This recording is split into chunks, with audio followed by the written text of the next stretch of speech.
Bem-vindos a Bons Ventos, eu sou o Dudinho, estou aqui com ele hoje, o pai. Fala aí, galera, beleza? Territórios devastados, cidades em ruínas, tantas vidas sacrificadas. E ainda assim só podemos dar-lhe um nome: Vitória. Near Death Experience. Também estou com ele, o Ivaia, e hoje... E aí, galera, boa noite. Por baixo de sua pele pedregosa, esconde-se uma poderosa explosão. E também vou ficar com o meu flavor de hoje, que é... Não é o tamanho da rocha, é o quanto você deseja levantá-lo, né? Fazendo essa alusão aí ao Rocks, que é o meio que, né, foi o primeiro nome do mid-range que foi feito. Começamos o tour falando sobre todos os arquétipos do mid-range, que é o meu arquétipo favorito. Todo mundo que me conhece sabe que eu jogo muito de mid-range. É o famoso deck do construto do Dinho, que bota todas as coisas boas no deck e vai jogar o campeonato, né? O E primeiro tipo de deck que eu conheço que é que ele enfia um monte de carta boa e vira um deck bosta. que é o mid-range, que Que é o basicamente... mid-range. Do Exatamente. inglês, Sim. good stuff. Do inglês Good Stuff, que é o melhor tipo de deck, né? Isso aí. Lembrando a todos vocês que a Bons Ventos... eu não lembro se eu fiz a parte, caralho. Espero que todos vocês estejam confortáveis e vamos começar um tour sobre todos os arquétipos aí do formato do Magic, né? A gente tem um debate muito grande aí falando sobre quantidade de arquétipos que a gente tem no Magic, enfim, esse tipo de coisa. E a gente segue mais ou menos, né, na nossa discussão no time, né? A gente segue a discussão do é, do do livro que eu esqueci o nome, que é o Next Level Deck Building, né? A gente segue a roda de arquétipo que tem lá, que são 16 arquétipos. Quando a gente vai fazer alguma coisa, vai montar um deck, enfim, esse tipo de coisa, a gente sempre tem esses 16 arquétipos para ver, né, o que teria bom contra um, bom contra outro, enfim. E a gente vai falar um pouco sobre a história dos arquétipos hoje, vai dar uma passada pelos arquétipos e também vamos falar sobre os 16 arquétipos em episódios separados. Não vão ser episódios seguindo uma sequência, então caso aconteça alguma coisa na semana que vem que seja importante para o mundo do Magic, a gente vai voltar e vai falar sobre a notícia e depois a gente volta para a série, beleza, galera? Então, lembrando a todos vocês que o podcast da Bons Ventos conta com o apoio da Manafix.net, lembrando que você tem o cupom de desconto que é o hashtag BonsVentos tudo junto na sua primeira compra na Manafix. Com esse código você recebe 5% de desconto. Também contamos com o apoio da Loja do Bardo, também contamos com o apoio da Taverna Game House e também da Meru Store. Então, lembrando a todos vocês também que vocês podem nos ajudar pela qualquer lugar, né? Que a gente tem aí PicPay, então o nosso PicPay é o @bonsventosmtg. Temos o nosso Padrim, que é o padrim.com.br, que é pelo padrim.com.br/bonsventos, né? Que temos os nossos planos lá também, no PicPay também temos os nossos planos. É bem importante vocês estarem ajudando agora, né? Principalmente nesse período. Falei em alguns episódios anteriores, mas falo de novo para todos vocês que eu não estou trabalhando no momento, estou procurando emprego, enfim, e tudo mais. Quero voltar para minha área. Estava trabalhando como diretor numa agência de modelo, um diretor de vendas, enfim, esse tipo de coisa. Mas é o que eu quero para minha vida. Não quero ser vendedor, não quero ser diretor de vendas, enfim, esse tipo de coisa não combina comigo. Eu sou programador, então eu estou procurando voltar para minha área. Todos os meus estágios antes disso tinham sido na área, né? Esse foi o meu primeiro emprego fora da área e eu quero voltar para a área. Então, se vocês puderem me ajudar nesse período a pelo menos pagar o servidor, né? Que a gente precisa ter o servidor para conseguir colocar os nossos episódios online. Tem os nossos planos aí, contando com o primeiro plano que é a partir de R$ 1 que você vai estar colaborando com a gente, né? Vai estar ajudando a gente com qualquer valor e vai ter acesso a todos os nossos grupos, enfim, esse tipo de coisa. Você vai estar podendo falar com a gente nos nossos grupos, vai poder entrar no nosso Discord, né, querer sugestão de tema, enfim, né, eu falei para vocês que se a gente atingir um número de renda, né, entre aspas, com o canal, a gente vai voltar com o True Brew e sempre os decks que eram pedidos eram pelos nossos apoiadores. E também a gente tem no Bons Ventos, no Padrim, né? padrim.com.br/barra Bons Ventos, também tem os nossos planos e também tem um plano de R$ 15 que você conta com sorteios todo mês de todas as nossas lojas parceiras. Eles doam coisas para que a gente dê para vocês, né? A gente não pega nada pra gente, a gente sempre dá para vocês. É a nossa é, é o nosso a nossa prioridade criar uma comunidade aqui para Bons Ventos, né? A gente fez um episódio anterior falando sobre falando sobre perguntas, né, que vocês tinham. A gente quer fazer mais episódios falando sobre isso. Então a gente talvez intercale aí 2, 3 arquétipos e coloque um pergunte para Bons Ventos de novo, enfim. A gente vai falar sobre os arquétipos de uma forma, né, forma mais bruta no começo. Então a gente vai falar assim de agro, mid-range, control e combo, e depois a gente vai tá mais dividindo, né, falando sobre esse tipo de coisa. Tá, galera? Então, conto com o apoio de vocês, se vocês puderem, quanto vocês puderem, por favor, ajude a gente, que a gente está passando por um período aí que não está sendo fácil por causa da pandemia, não está sendo fácil de conseguir trabalho, enfim, esse tipo de coisa. Então, se vocês puderem me apoiar aí, agradeço muito, tá? Também um outro recadinho paroquial é que a gente vai fazer um campeonato, né, de Modern no dia 28, se eu não me engano.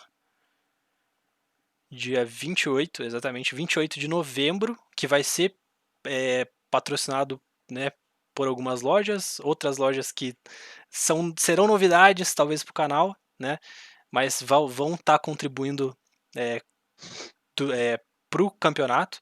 É um campeonato de Modern que vai ser transmitido por aqui, vai ser para a gente gerar conteúdo para o nosso canal no YouTube. Caso você não conheça, a gente tem um canal no YouTube que é o Bons Ventos MTG RPG, onde a gente posta os nossos podcasts, posta as nossas mesas de RPG, que também acontecem no canal. E a gente também tem planos, né, de começar com gameplay, né, de Magic, seja IRL ou não. Então, isso vai ajudar a gente a começar a criar um conteúdo, mais ou menos. Tá, gente? Então, começando o episódio. Então, gente, eu acho que é assim, ó. Dentro do time da Bons Ventos, a gente tem algumas pessoas que se encaixam melhor em alguns tipos de arquétipo. Eu sou uma pessoa que jogo muito de mid-range e combo, né? A maioria das coisas que eu gosto é tipo mexer com massa de recurso, eu gosto de valor nas cartas, enfim, esse tipo de coisa. Então, por isso que eu jogo com esse tipo de deck. Então, jogo de Valakut, eu jogo de.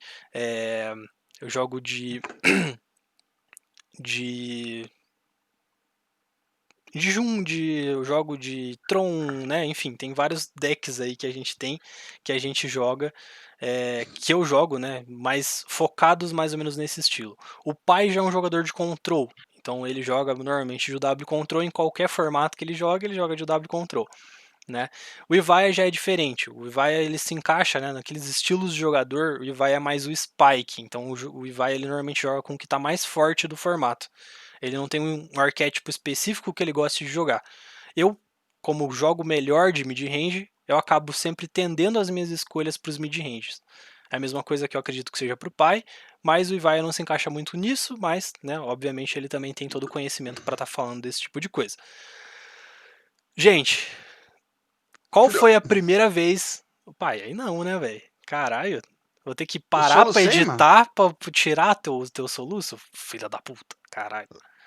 Porra, pode soluçar mais agora? Que multa, Pode, né, mano. Tem filha da multa, né, puta? pai? Caralho. Então, Tá bom. a gente tem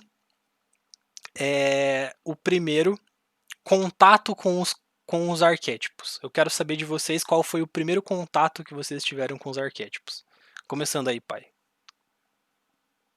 Ah, no começo de tudo, não, era tudo escuridão, né? Daí foi criada a luz, né? E quando foi criada a luz, foi criada uma carta lá chamada Counter Spell. Aquela carta aquela que o pai gosta. E daí, desde então, os decks de control tomaram forma, né? Os decks de control são decks que são baseados em alguma Pai, estratégia, a né? sua experiência com os arquétipos. Qual foi a primeira vez que você foi introduzido aos arquétipos? Isso que eu queria saber. Ah, tá. Perdão, vou voltar lá desde o início. Eu fui introduzido no começo do Magic, eu jogava muito Magic de cozinha, né? Isso lá em 2001, 2002. E depois eu fui introduzido por um amigo, eu morava em Santos, né? Em Santos não tinha lojas de Magic nem nada disso. E um amigo meu, eu conheci um amigo de São Paulo, né? Que tinha lá lojinhas, bastante lojinhas em São Paulo. E ele levou vários decks, né? Pra gente jogar, pra gente brincar. Ele tinha vários decks, ele tinha um Mono Red Burn Agro, né? Ele tinha um Mono Blue Control, ele tinha um White Win mais mid-range lá com uma estratégia de equipamentos. Então foi aí que eu tive a primeira experiência de como como você forma um deck propriamente dito, né? Com várias estratégias. Você veja, ele tinha vários decks, né? E tinha várias estratégias, e desses decks tinha várias, a gente conseguia montar várias estratégias diferentes, né? Um deck se jogava de uma maneira diferente totalmente do outro deck, né? Então, a partir daí eu só ganhei conhecimento, meu deck predileto foi o Mono Blue Control, né? Aquele deck cheio de anula, chato pra caralho, que ninguém gosta, mas que o pai adorava, né? Então, e desde então eu me identifiquei com o arquétipo, né? Com o propriamente dito. E nunca mais deixei de jogar. Sim, já joguei alguns campeonatos com outros decks, mas sai muito da minha zona de conforto. Assim, não que. Aliás, de torneios grandes, eu fiz dia 2 em GP com um deck que é o Tron, né? E o Tron, ele não se encaixa muito bem no control, né? Ele é um tipo de control, mas não tanto, né? O, E e o Tron é um tipo de deck, né? É um deck que todo mundo do nosso time gosta, né? Eu nunca vi uma pessoa do nosso time que nunca jogou um campeonato de Tron, assim. Inclusive, O Tron é um deck que é difícil de você classificar, né?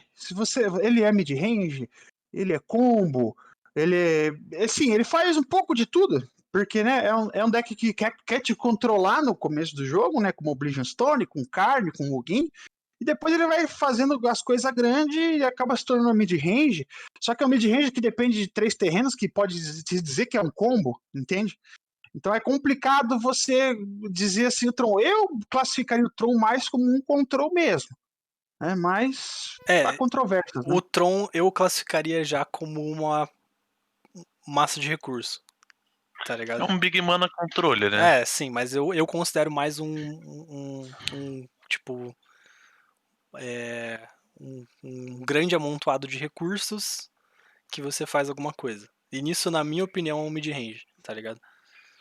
É sobre isso que a gente vai falar hoje, né?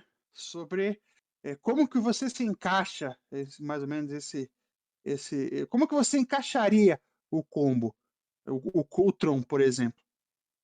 O Tron para mim é um Big Spell Combo ou um Combo Control, algo desse tipo, né?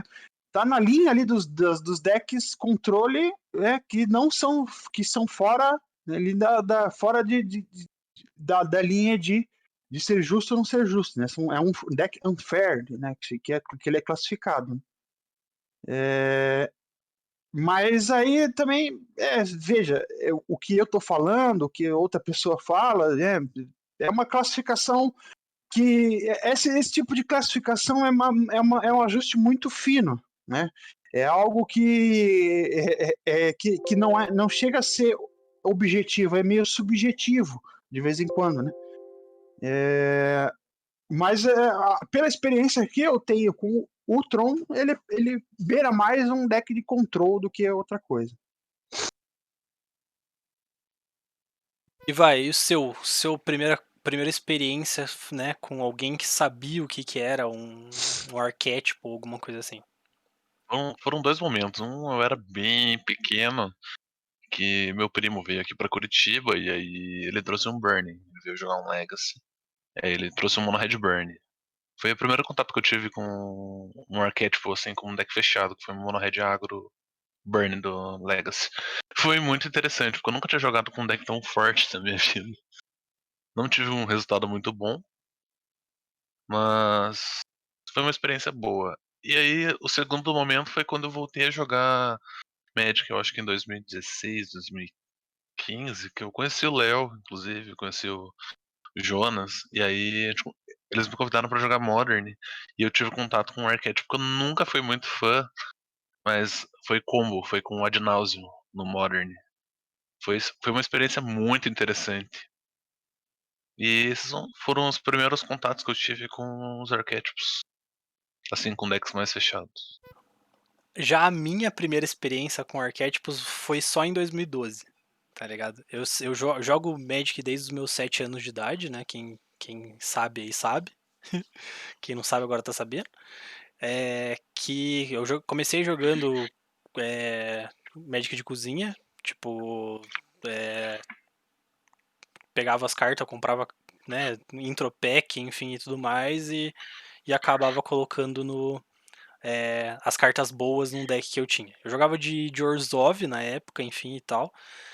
E é, a minha primeira experiência comprando carta foi em 2012, tipo, carta específica, tá ligado? Foi pegando uma carta que eu tinha visto que era uma carta legal, e depois eu fui pro.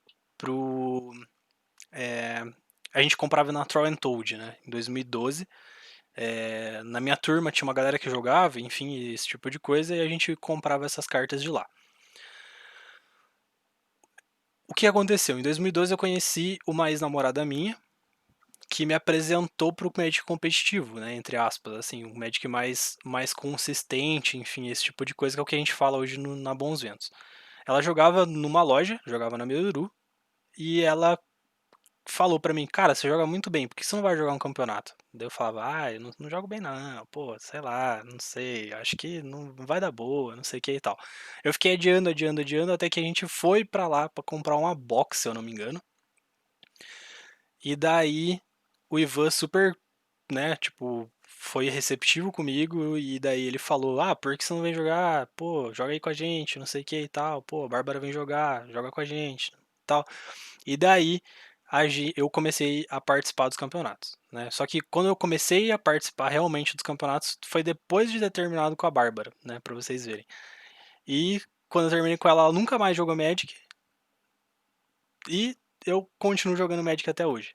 Então, a minha primeira experiência que eu tive com o Magic competitivo, que foi quando eu comecei a ler os artigos, enfim, e tudo mais, foi em 2012, que daí eu comecei a seguir alguns canais, né, com alguns canais em inglês, enfim e tal, e daí eu comecei a ter um pouco mais de noção de teoria de Magic, e daí eu conheci os arquétipos. Antes disso eu não fazia noção, pra mim era tipo sempre botar o máximo de carta boa num deck e jogar. Eu nunca tive pira de jogar de control, né, nessa época, enfim e tal. E sempre joguei com estratégias que, tipo, se você for ver competitivamente, são muito ruins, né? Tipo, estratégias de lifelink ganhar vida e não sei o que e tudo mais. Eu tinha um deck de gato que fazia artefato e não sei o que e tal, e essa era a minha.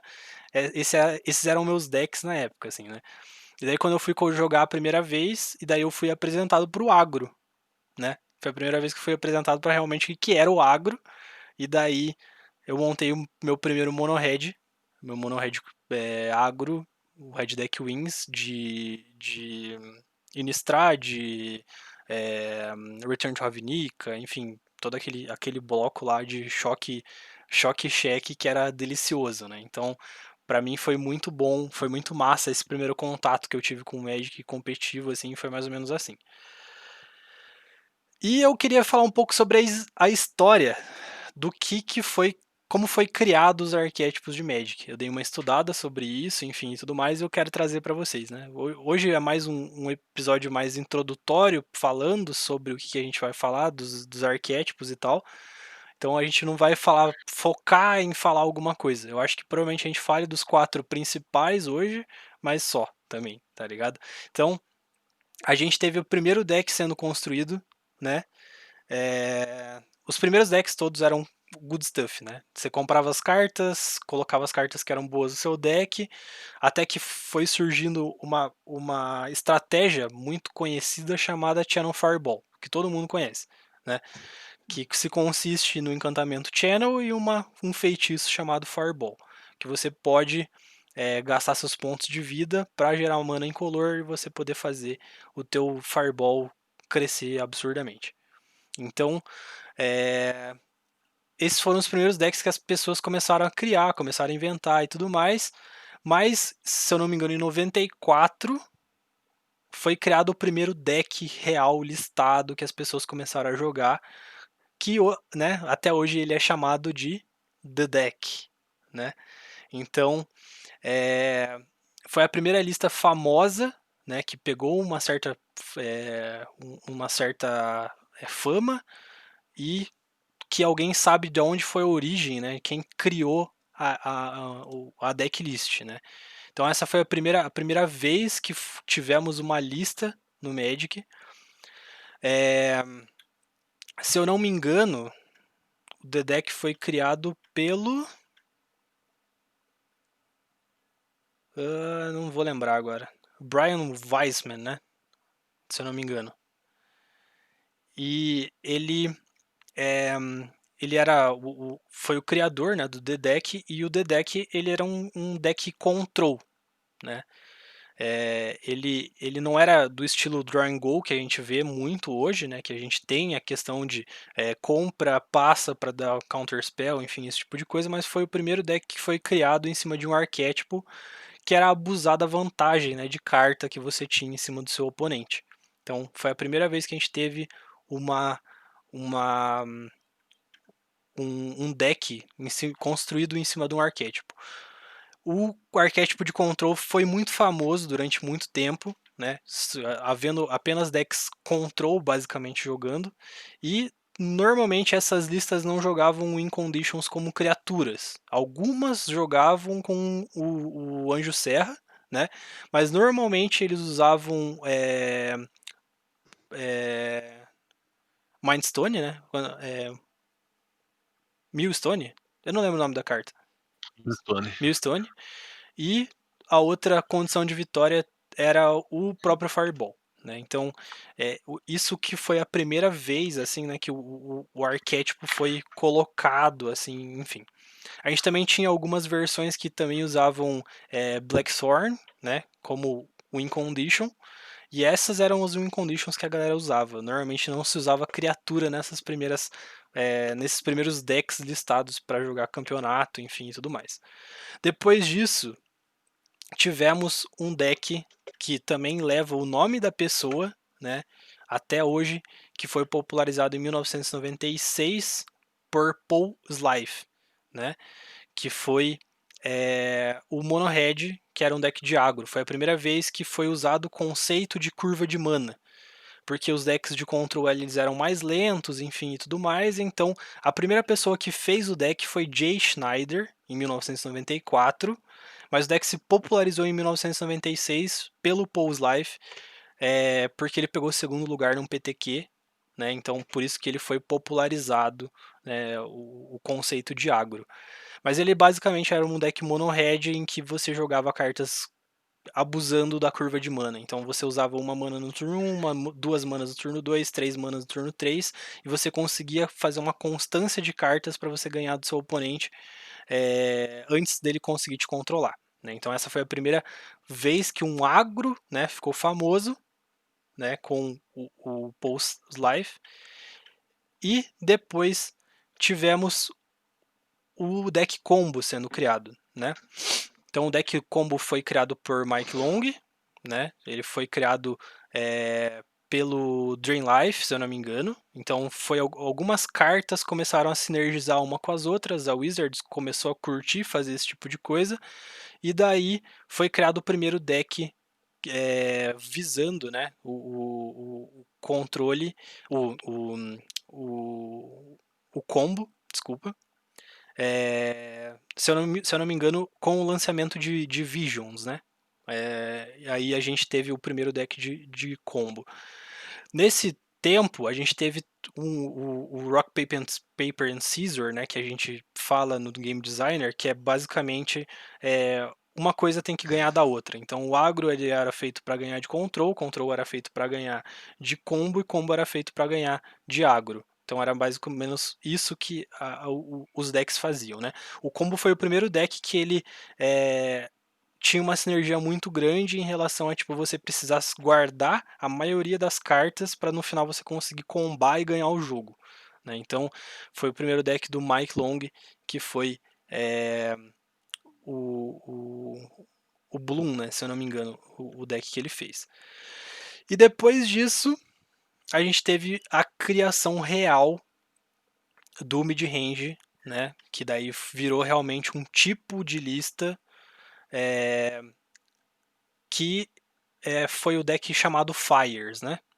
Ele foi feito numa época em que o mid-range ele era uma piada, né? E as pessoas ridicularizavam o mid-range chamando ele de time.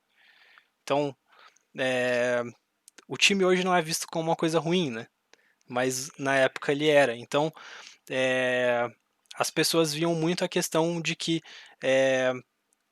tinha lá o pedra, papel e tesoura, né, certinho e tal, então ele era muito difícil de você encaixar um outro arquétipo dentro do formato. Então demorou muito para que conseguissem criar um deck que conseguisse bater de frente com os outros decks, né, com negócio de mid-range. Por quê? Porque naquela época as criaturas elas não eram criaturas muito fortes. Né? Então, o mid-range ele precisa abusar desse tipo de coisa. Criatura forte que você consiga fazer para você ter um matrete, né? Um perigo, entre aspas, esqueci a tradução de threat certinha, mas Ameaça. ameaça, isso, exatamente. Mas é basicamente o Magic foi se moldando para que as criaturas começassem a ser mais fortes do que os artefatos, do que as spells, enfim, tudo mais. Porque antes as spells eram muito mais fortes do que as criaturas. E com isso, né, com essa adaptação do Magic, o mid-range conseguiu encontrar um espaço dentro do Magic. O Midrange ele era muito visto como um deck que não sabia se encontrar entre o Control e o Agro. Né? Só que hoje em dia a gente sabe aí que o Midrange ele substituiu o combo no Rock, Paper and Scissor e ele hoje é o deck que ganha do deck de agro, né? No lugar do combo ele entrou e no Pedra e Papel e Tesoura o combo saiu e ficou né, flutuando ali. Então depende do tipo de combo que você está jogando, enfim, esse tipo de coisa. Então essa é mais ou menos a história dos 4 tipos de arquétipos que são os arquétipos mais conhecidos no Magic. Vocês sabiam disso? Sabia não, tio. Sim, a gente leu junto, né, mas. Dudinho também é Mas cultura aí, ó. mas é Estudando interessante, cara. Magic, estudando Magic. Tivemos uma aula de história do Magic aí. De graça pra todo mundo aí. De graça, olha só. Então, assim, gente, a gente teve né, esses arquétipos sendo definidos pela questão de ser uma coisa muito importante para você estar, como é que eu posso falar? Analisando o metagame, para você ver o que é mais forte que o outro, enfim, e por isso que o arquétipo surgiu, né? Os nomes dos arquétipos, enfim, e tudo mais. Como eu já falei, né, da teoria de game design, é a questão de que você precisa ter um equilíbrio. Você não pode ter uma coisa super forte que você não pode ser anulado por outra. Então, justamente por causa disso, é muito importante de você ter o arquétipo dentro do Magic. Então, é muito importante o control ganhar do mid-range, o mid-range ganhar do agro, o agro ganhar do control. Porque senão, só teria um deck jogando e a gente né, não conseguiria jogar com vários decks, enfim, é uma peça da história do Magic aí, do porquê também é importante a gente ter os arquétipos para a gente conseguir analisar melhor o formato. É uma das belezas do jogo, né? Com certeza. Você, por jogo, pelo jogo ser muito complexo também, né? Além, isso faz com que exista muitas e muitas linhas de jogos diferentes, né? Então, as pessoas gostam de criar seus próprios decks, né? Lógico. As pessoas gostam de competir, né? As pessoas gostam de, sei lá, pegar um deck e jogar aqui. As pessoas são muito variadas, né? As pessoas, cada um que joga Magic por um motivo, né? Então, o Magic em si, a Wizards faz esse trabalho, faz muito bem feito, para que cada um possa fazer o que gostar dentro do Magic, né? Porque esse é o mundo que a gente vivemos, é um mundo de diversidade, um mundo em que as pessoas são diferentes umas das outras, né? Então, por que não o Magic também não seria algo relativamente humanitário, né? Em que as pessoas pudessem fazer o que elas querem. Fica aqui o meu pensamento aí, não sei se vocês já pensaram assim ou costumam pensar assim, mas eu acredito muito na Wizards nessa parte aí, que eles veem a gente com o jogador, né? A gente, que eu digo o jogador, com uma visão aí de ser uma visão mais humanitária, né? Mais ser humano mesmo. Pelo menos é nisso que eu acredito, né?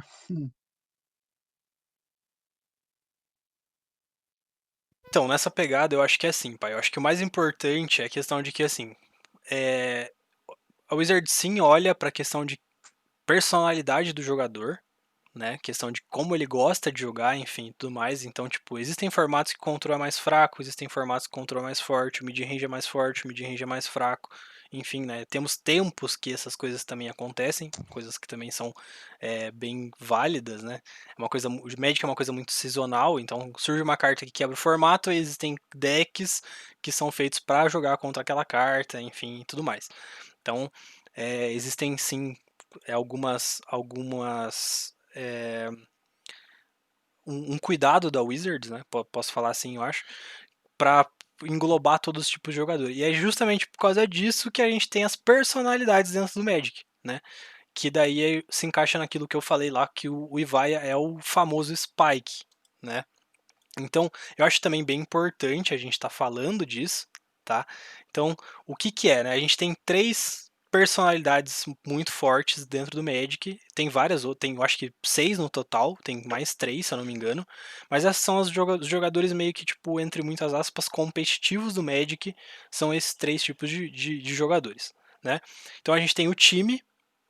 O time é o cara que ele gosta de criatura, né? Ele gosta de jogar criatura grande, ele gosta de é, fazer um mid-range, tá? Às vezes, né? Provavelmente, eu diria. Então, o time é um jogador que ele é para esse arquétipo assim de criatura, de colocar bichão 7/7 em campo. Ele gosta de besta, ele gosta de Eldrazi, ele gosta desse tipo de coisa. Esse é o jogador que a gente chama de time dentro das personalidades do Magic. A gente também tem o Johnny, né? O Johnny ele é muito conhecido pela pessoa que ele gosta de fazer brew, né? Ele gosta de inventar os seus decks. Ele gosta de um desafio. Então ele gosta de procurar lista, ele gosta de tentar mudar um deck, enfim, para que ele consiga, né? O jogador que é o Johnny, ele gosta desse desafio do Magic, que é não jogar com lista, que é jogar com coisas que não são, né, superestimadas, não jogar com o que é o mais forte, enfim. Esse é o jogador que é chamado de Johnny, né? E a gente tem o Spike. O Spike é o jogador que joga com o deck mais forte, independente do que o deck é. Que é basicamente a pessoa que vê a lista que mais está jogando e faz o deck e daí começa a jogar com ela. É uma pessoa que normalmente ela precisa se adaptar muito, né? Principalmente para os formatos que ela joga. É fechar o olho, abrir a lista que ganha, treinar e ganhar, né? Exatamente, basicamente esse é o Spike, né? Então, jogadores como eu e o Pai que gostamos de jogar com aspectos diferentes do Spike, né? Então eu jogo de mid-range, o Pai joga de control, a gente é favorecido quando o meta é pro nosso estilo. Então, quando o meta é mais voltado para o mid-range, ou quando o meta é mais voltado para o control, a gente é mais favorecido em relação a isso. Já o Spike não. O Spike ele não sabe jogar tão bem quanto os outros jogadores, né, em relação a todos os formatos, todos os arquétipos, enfim, ele não sabe jogar tão bem de mid-range com uma pessoa que só joga de mid-range, sabe jogar de control com uma pessoa que só joga de control, de agro com uma pessoa que só joga de agro. Então, mas ele sabe jogar, ele sabe ler, ele sabe procurar informação, enfim, esse é o Spike, é o cara que gosta de ganhar, né? Resumindo, o Spike é o cara que gosta de ganhar, né? Então, começando com a história do Magic, eu acredito que a gente pode falar um pouco em relação do cronologicamente, né, falando, a gente pode falar um pouco sobre cada um dos arquétipos. Lembrando que a gente vai ter um episódio focado em cada um dos arquétipos, mas eu acho bem importante que a gente fale um pouco de cada um dos arquétipos. Então, pai, você que é o dono do control, por favor, comece você então. O formato, perdão, o arquétipo control, propriamente dito, ele é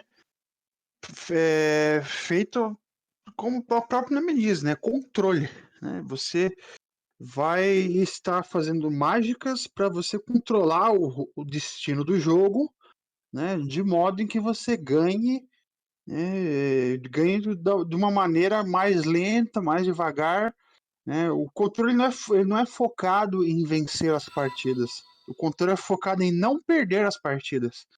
Né?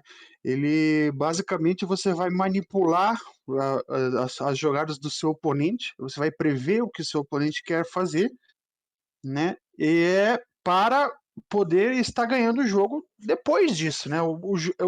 A maioria das partidas de controle que eu jogo, eu não preciso necessariamente matar o meu oponente. Eu chego num ponto que eu tenho já tanto controle do jogo que o meu oponente olha e fala: não tem mais por que jogar, eu já perdi esse jogo.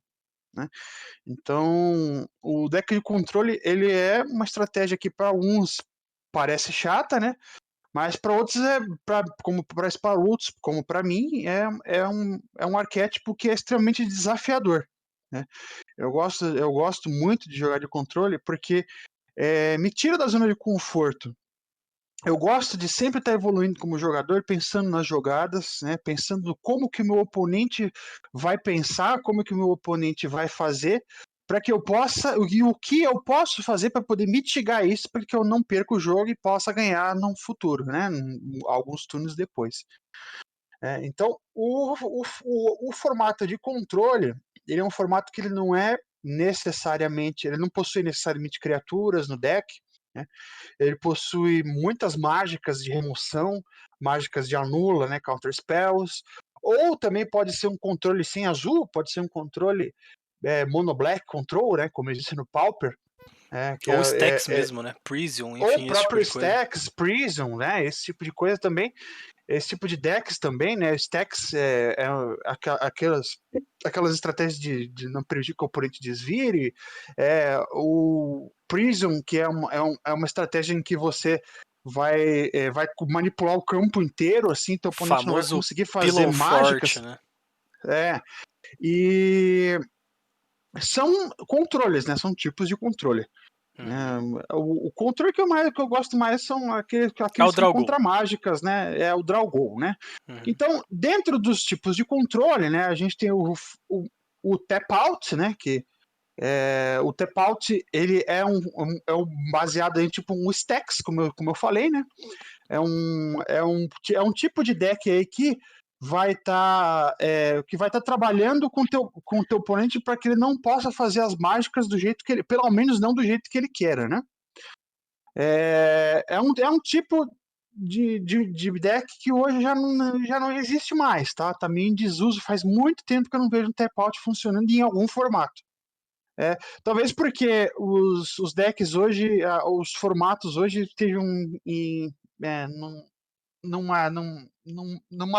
ponto assim que os step outs não sejam mais efetivos, né? Ou que a gente não tenha mágicas de step out, como uma Stasis, por exemplo, né? Stasis, aquele encantamento lá em que nada desvira, o Winter Orb, que é aquele artefato em que os jogadores só podem desvirar uma permanente por turno, né? Então, talvez por esse motivo, que a gente não tem cartas tão poderosas assim hoje em dia, a gente não tá criando mais esse tipo de deck, né? A gente tem o segundo tipo de deck, é o Draw Goal. O Draw Goal é o formato que eu adoro jogar, que é aquele formato em que o teu oponente passou o turno para você. Você vai comprar uma carta e vai passar o turno para ele. Fala Gol. Por quê? Porque você age com as tuas mágicas, você age pura e unicamente reativo, né? Você não toma a iniciação. Você é um jogador que reage às jogadas do seu oponente, né? Então, a partir do que o seu oponente vai fazer, é que você vai estar moldando as suas jogadas. Então, só que aí que entra uma questão interessante.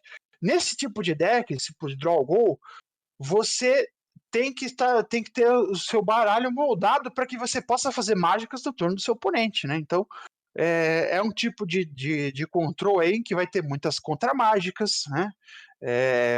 Que vai ter muitas, que são mágicas de anulação, né? Que vai ter muitas remoções de criatura, remoções de permanente também, possivelmente instant speed, né? Que vai ter, por exemplo, Snapcaster's Mage, né? Que permitam você estar interagindo com o teu cemitério, né? Ou até próprias cartas com flash, né? Que hoje tem muito disso, né? Criaturas com flash, né? Que é o caso do Snapcaster Mage, né? Hoje tem até Planeswalker que você ativa com flash, né? Então, isso facilita bastante que você esteja construindo esse tipo de deck. Ou seja, resumindo, o Draw Goal é o tipo do deck que você vai jogar 100% reativamente, tá? Não diga 100%, dizer 100% é exagero, mas 99%, tá? De vez em quando tem um Planeswalker, alguma coisa ali para você tá tomando as rédeas da partida no teu próprio turno. O deck Lock, né, um control lock, é o que a gente falou aí sobre os Prisons da vida, né? Cartas como Ensnaring Bridge, por exemplo, carta como Blood Moon, como Cálice do Vácuo, né, Chalice of the Void. A Blood Moon, para quem não conhece, aí é a carta bem famosa, né, que é 3 mana, um encantamento vermelho, onde todos os terrenos no jogo passam a se tornar todos os terrenos não básicos no jogo passam a se tornar montanhas, né? E como a galera sabe aí, a grande maioria dos decks competitivos hoje que a gente utiliza tem muito terreno não básico, né? Então, a Blood Moon é uma carta que vai estar fazendo um lock, que vai estar trancando o jogo do teu oponente de alguma forma, né? Você vai baixar a Blood Moon, teu oponente vai olhar para o campo e ele só vai ter montanhas, né? E se o deck, como no Modern, por exemplo, que a Blood Moon funcionava, né, muito bem, hoje não funciona mais tão bem, você baixa uma Blood Moon, o teu oponente simplesmente não tem mais o que fazer. O que o teu oponente vai fazer? Ele vai poder utilizar mágicas? Não vai. Ele vai ter as permanentes que ele tem no campo que ele conseguir baixar até você baixar a Blood Moon. Muitos decks Né? até Daí, hoje, né, não conseguem. Tipo, hoje em dia a exato. gente tem o 4-Color Control que joga com o quê? 3 Basic Land, 4 Basic Land. Então, Exato. Então vejam, o deck Lock basicamente uma estratégia, né? Um arquétipo de Lock é uma estratégia em que você vai estar tocando o teu oponente e impedindo que ele faça as mágicas dele, impedindo que ele faça o que ele tem que fazer. Então ele é um tipo totalmente o contrário do Draw Goal, né? O Draw Goal é uma linha para reatividade, né, que você vai reagir às jogadas do teu oponente. O Lock é o contrário. O Lock ele vai ser proativo. Ele vai fazer as coisas, ele vai travar o teu oponente antes que ele possa fazer qualquer coisa. Né? Por E existe exemplo, uma quarta linha. Pode. O Death and Taxes, né? Death and Taxes é um tipo de lock, por exemplo, também. Só que ele se encaixa entre o. Não. Ele se encaixa entre o Loki e o agro, né? Ele é um agro, na verdade, né? Ele é um agro, só que ele é um agro linear, né? Eu acho que ele se encaixa mais num linear agro. Porque assim, ele combina. O Death and Taxes combina uma estratégia agro, né, com algumas coisas do stacks, né, que a gente tinha falado ali, Sim. como uma pequenas taxações que você faz ali, né, para atrasar o teu oponente. Impedir Mas o ele de procurar objetivo dele carta, enfim. exato. O objetivo de atrasar o teu oponente não é controlar o teu oponente e ganhar mais no fim do jogo. Sim, sim, O sim. objetivo do Death É and atrasar. Taxes Sim. é só atrasar Ele tem ele para que você seja certo mais rápido do que ele, para que você seja mais rápido do que ele, independente das jogadas em que o teu oponente vai fazer. Uhum. Tá? Então, ele não é um control e eu acho que ele é o contrário do control, tá? Mas ele tem umas peçazinhas ali de lock, de stacks Sim. que eu concordo assim contigo, ele faz a gente lembrar, né? Ele não é bem um lock, mas a parte da taxa dele faz muito bem essa questão para conseguir atrasar o jogo, né? Sim. É o Hate Bears, né? O famoso. Hate Bears, Defentex, enfim. Pai, fale do Sim. último já e vamos, porque esse episódio de hoje é só pra gente falar mais por cima, né? Os próximos episódios, inclusive, a gente vai ensinar vocês algumas manhas, alguns macetes, alguns truques pra vocês jogarem com com todos os tipos de deck, tá? Então, seja o Draw and Go, seja o agro linear, seja o mid-range puro, qualquer coisa, a gente vai ter episódios focados para explicar o que o deck faz e passar para vocês várias dicas para que vocês consigam jogar com os decks. Então tá.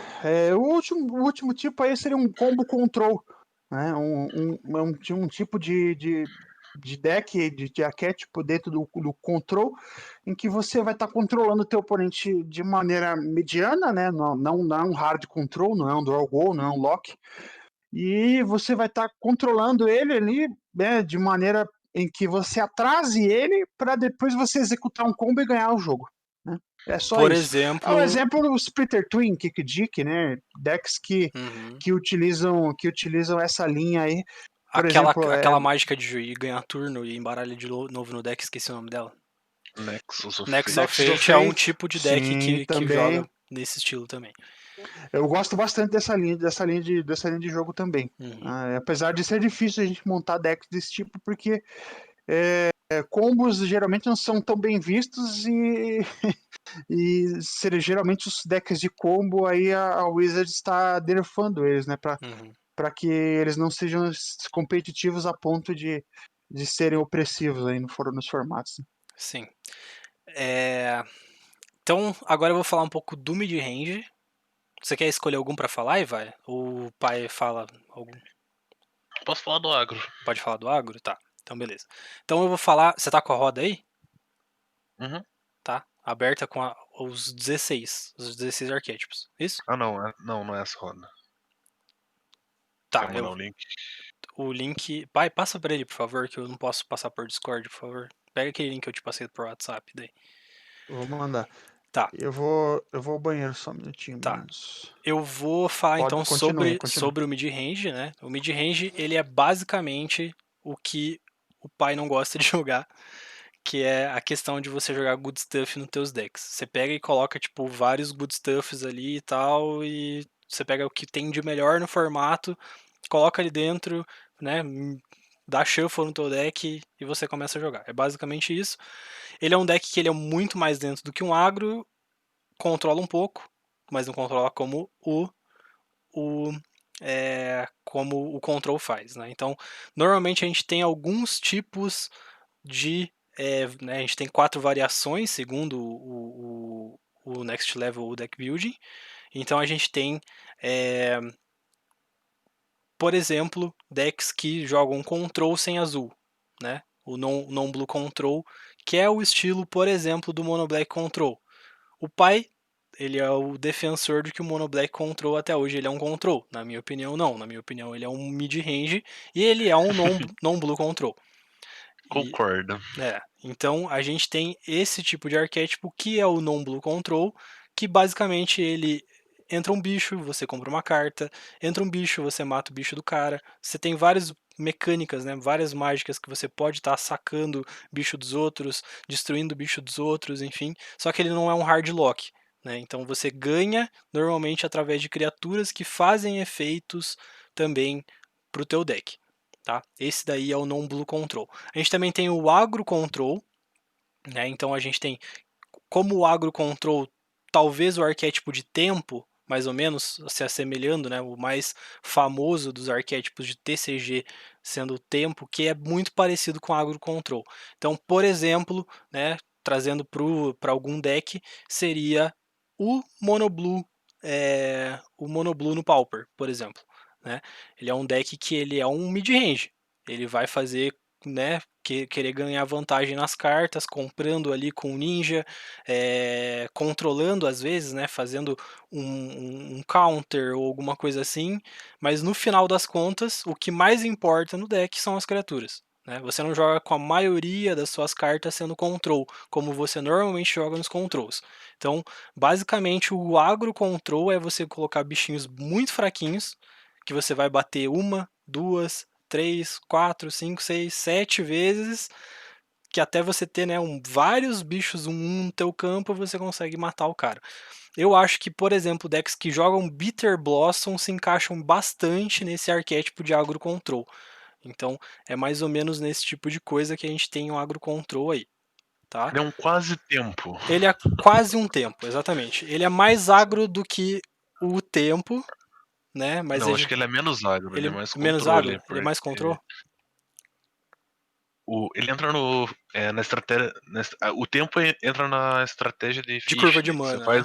Você faz um bicho e joga com esse bicho até ele matar o cara e o seu bicho fica Uhum. lá. O agro control normalmente ele joga com vários bichinhos, só que você joga com vários tipos de coisa para você estar controlando o board do teu oponente, né? O Death Texas entra O nesse def agro control, pode acho. ser, pode ser. Talvez Você dá o hate no oponente e mata ele. Aham. Então aqui a gente tem algumas cartas, né? Por exemplo, o Beferris, né? Se encaixa nesse tipo de deck. O Callblade se encaixa nesse tipo de deck que jogava com Stoneforge. Então é Uhum. esse tipo de deck que a gente tem o agro control, né? Decks que jogam Spellstutter Sprite, enfim, são mais ou menos esse tipo de deck que é o agro control. A Sim. gente tem o Pure mid-range, que é basicamente o Jund, É uma né? postura de jogo, né? Na É. verdade. Então, é basicamente você controla o jogo até você conseguir bichos fortes o suficiente para você conseguir matar o teu oponente. Basicamente é isso, né? Você Então, controla o agro e agra o e agra o controle. controle, exatamente. Então é o que o mid-range na sua né, na pureza da palavra do mid-range é. Então você ganha o jogo no jogo, né, na parte mais no meio do jogo ali. Então você consegue controlar o agro, como o Ivaia falou, mas você consegue agrar o control. Então esse é o tipo de deck que eu mais gosto de jogar dentro dos mid-ranges. É o que eu mais me encaixo. E eu também acho que é o que mais se encaixa a questão do termo do good stuff, né? Você colocar várias bombas no deck, enfim, e tudo mais, e colocar vários removal, enfim, e é basicamente o, o Pure Control. A diferença que eu diria entre o Non-Blue Control, né, e o mid-range é que o non-blue control ele tem mais cartas que fazem coisas úteis, mais bichos que entrem e façam alguma coisa, enfim, esse tipo de coisa. E o pure mid-range é mais a questão de você colocar bichão, né? O Goif, por exemplo, Bloodbraid, sei lá, que mais? O artefato lá do Pauper 4/4, que tem afinidade a artefato. Mir Impositor Enforcer. mesmo. Enforce. For- Então, esse tipo é o tipo de criatura que o Pure Mid-Range usa. Né? São criaturas que eles não têm muitos efeitos, por mais que o Bloodbraid tenha, né? Mas eles trazem o valor pro jogo. Então é difícil de O você Goif eu tirar. acho que é a criatura que mais se encaixa, Mais se assim, pra encaixa, explicar. mais se encaixa. É questão de, tipo, às vezes você tomar um 2/1 numa carta, alguma coisa assim, é isso que o mid-range quer. É que o teu oponente gaste 2, 3 recursos numa carta que você só usou um, tá ligado? Então o Pure Mid-Range é basicamente, né, o mais puro do mid-range que tem é basicamente isso. E por fim a gente tem o The Rock, né? O The Rock, que também, né, ele tem variações entre Junk e Golgari, basicamente, né? Ele é basicamente um deck que você como que eu posso falar? Você vai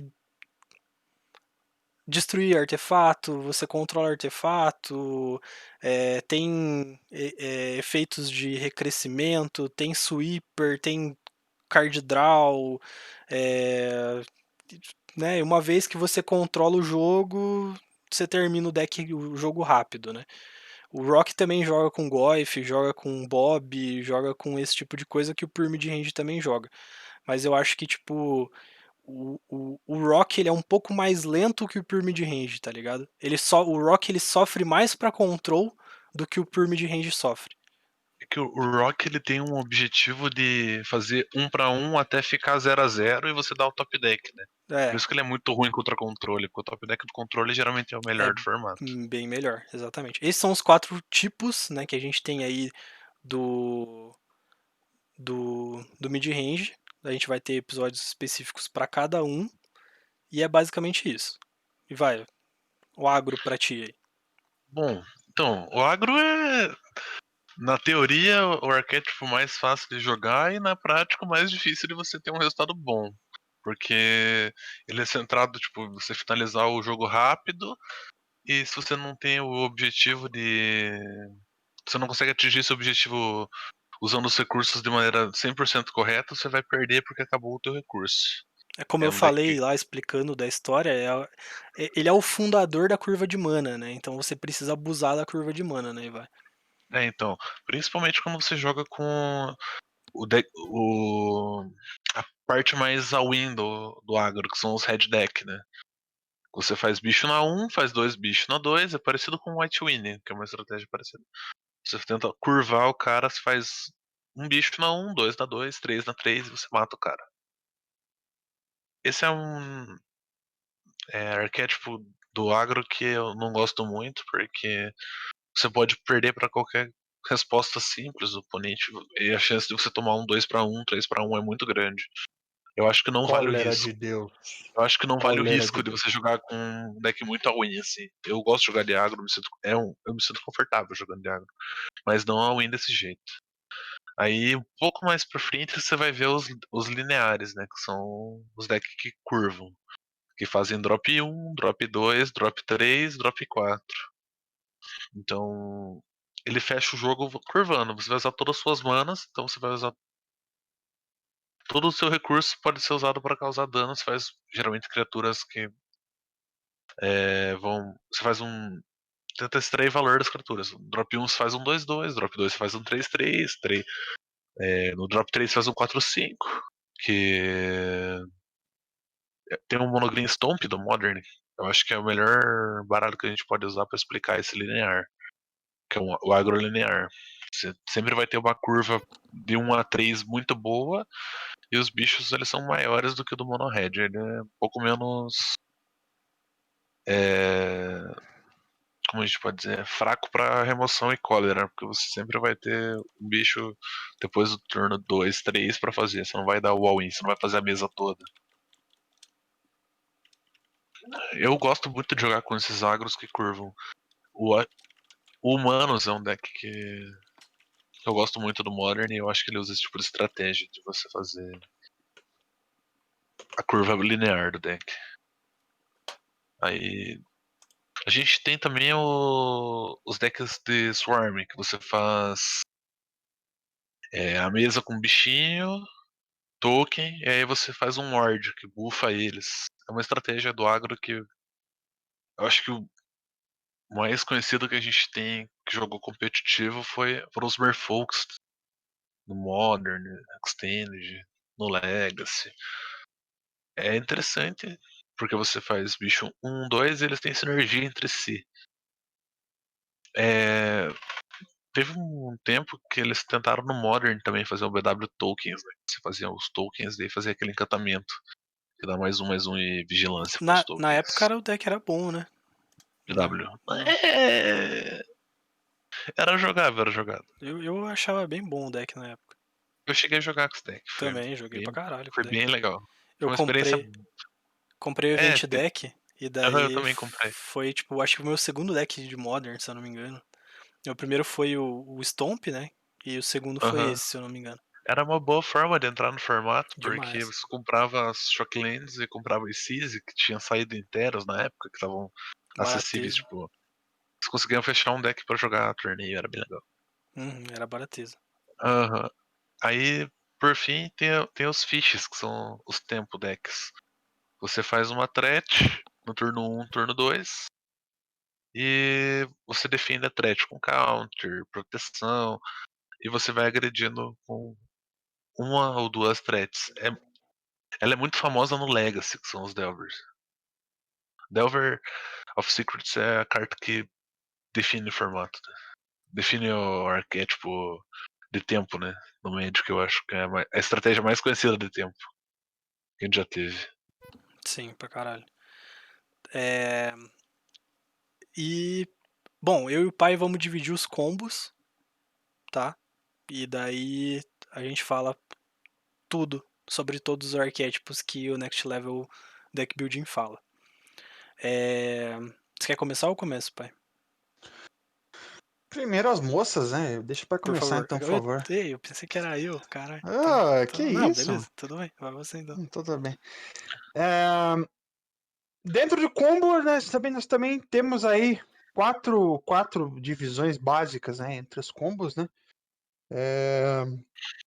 O primeiro aí que eu consigo lembrar é o Big Spell Combo.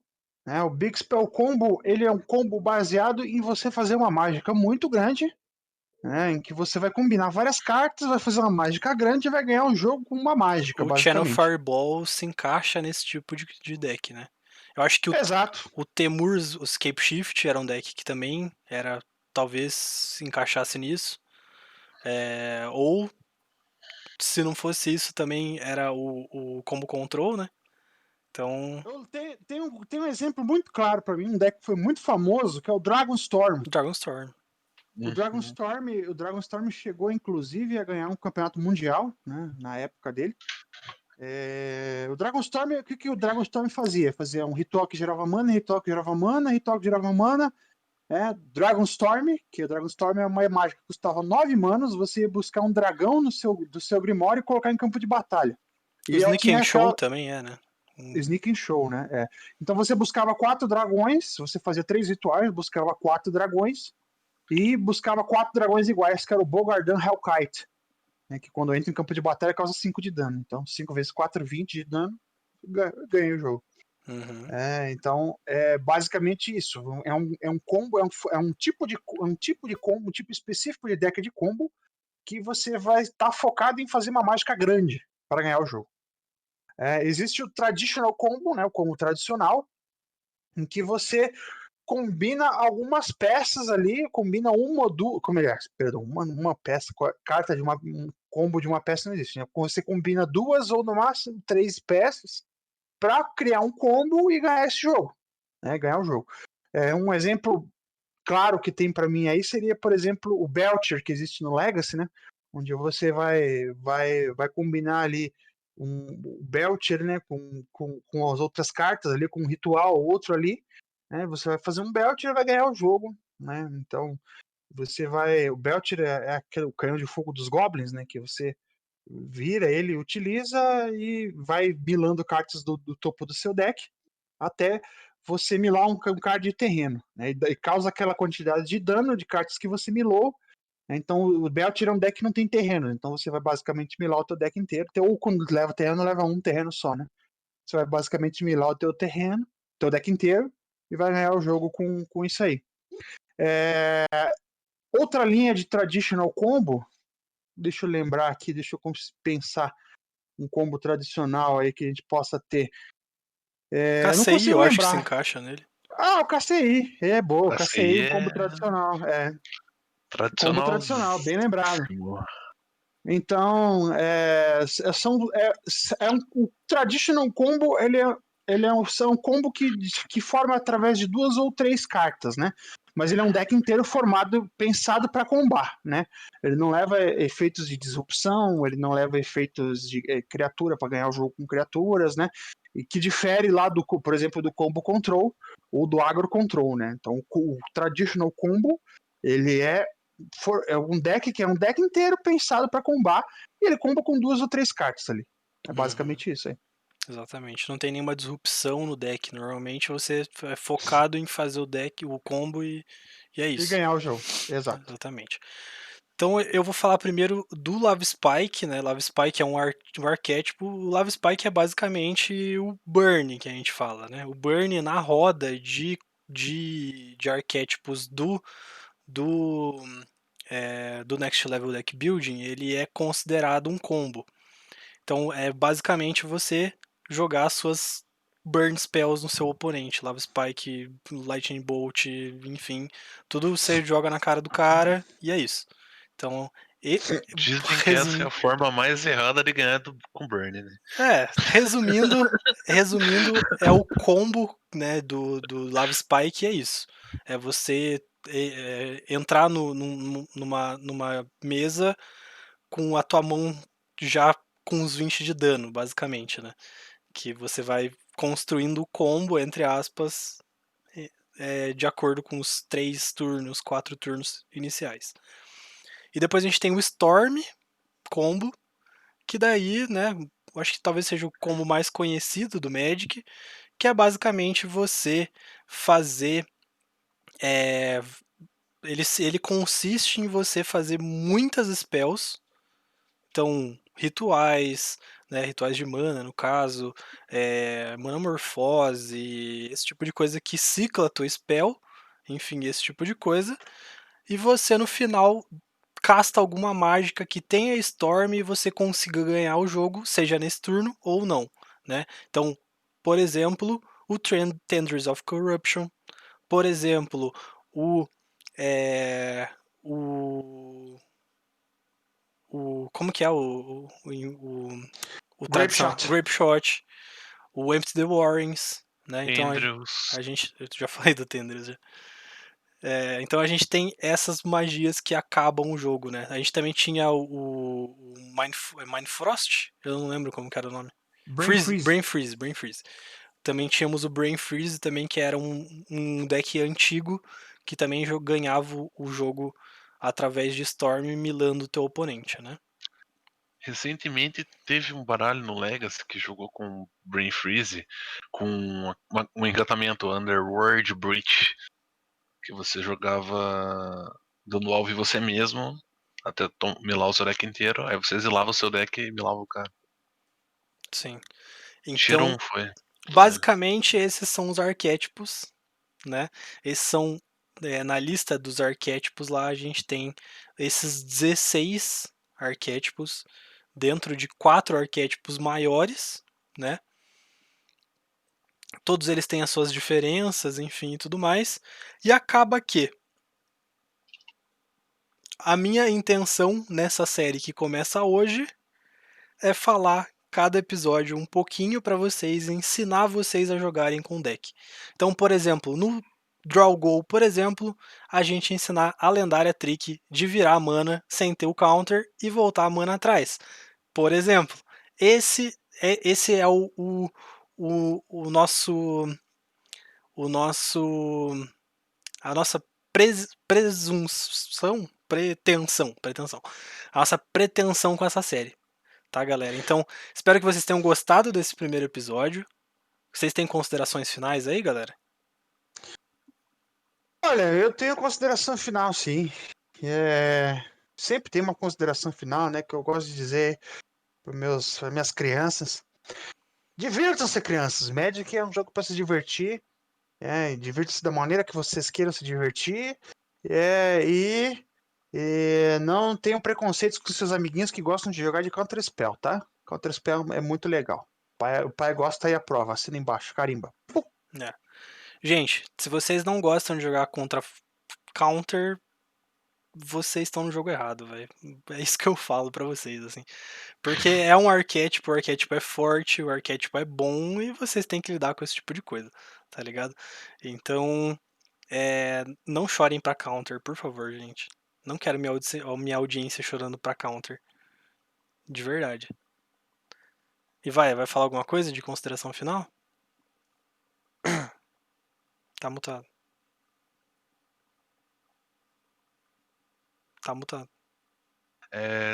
Então, eu gostaria de dizer que jogar contra combo é mais frustrante do que controle, né? Então, Com certeza. se tem um negócio pra você ficar puto com o Magic é jogar contra um cara que comba muito bem.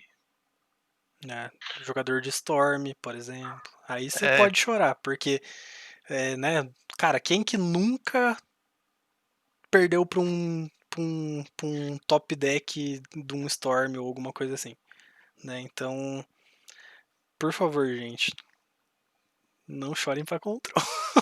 e que nem uma das coisas mais tristes que você tem no Magic é um G3 na draw contra o Storm. É, É a pior coisa. A pior sensação do universo é você tá, tipo, X1 no torneio, ganhou é top 8. Perdeu, está fora. Aí você tá jogando contra o Storm, você tá na play no G2, aí você ganha. Você perdeu o torneio.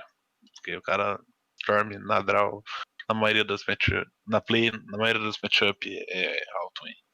sim. Então, gente, lembrando que aceito super sugestões de vocês sempre para vocês, né, mandarem de episódios, enfim, de ideias para programas, né?